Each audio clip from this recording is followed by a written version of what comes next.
Hey everyone, welcome to the 3-Minute Mind Shifts podcast, where truth transforms lives. Here we dive into real conversations on mental health, faith, and practical healing. I'm Dr. NJ, a clinical counselor with a passion for helping people find hope and healing. Today we're talking about something crucial: depression and ACEs, or adverse childhood experiences.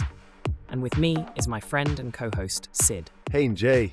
Yeah, this one's a biggie. Aces, those are things like what? Childhood trauma, neglect, abuse, and then how they mess with you later in life. Exactly. ACEs can be traumatic experiences like emotional or physical abuse, neglect, or even witnessing violence.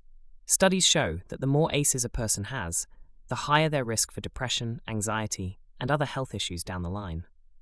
But Sid, what made you curious about this topic? Honestly, NJ, I've got friends who seem to struggle with depression, and I wonder how much of that might be because of their past. Like one friend went through a messy divorce with their parents when they were young, and I can see how that still affects them. Is that an ACE? Yes, it is. Parental separation or divorce is actually one of the 10 ACEs identified in studies. And you're right, these experiences can leave lasting effects. But here's the hopeful part, Sid.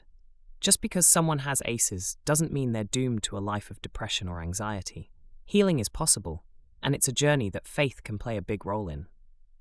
That's good to hear because I'll admit, sometimes it feels like people are just carrying these weights that they don't even know how to put down. It's like they're living in this fog thinking that's normal. Can therapy really help with that? Absolutely. Therapy can be life-changing for people with ACEs. It can help them understand the patterns they've developed, like negative thinking or self-doubt, that may stem from their past experiences. In therapy, they can learn tools to manage depression and reframe those early beliefs. What about faith? We're a Christian podcast, so I imagine there's a big role for that too, right? Definitely. In a Christian context, we talk about God's healing power and how He can mend the broken places in us.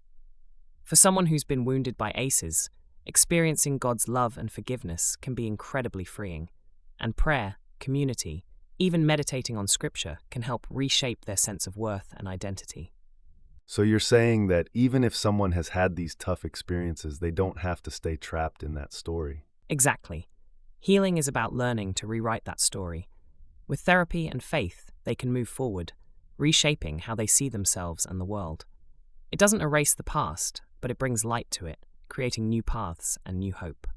That's powerful. So for anyone listening who's struggling with depression or who might recognize these ACEs in their own story, what's a first step they could take? A good first step is finding someone to talk to, whether it's a counselor, a pastor, or even just a trusted friend. Don't go it alone. And remember, healing takes time, but it's possible. And with faith, you're not just healing, you're transforming. Thanks, NJ. This is so encouraging. All right, friends, that's all for today. If you or someone you know is dealing with depression or wants to learn more about ACEs, reach out, take that first step.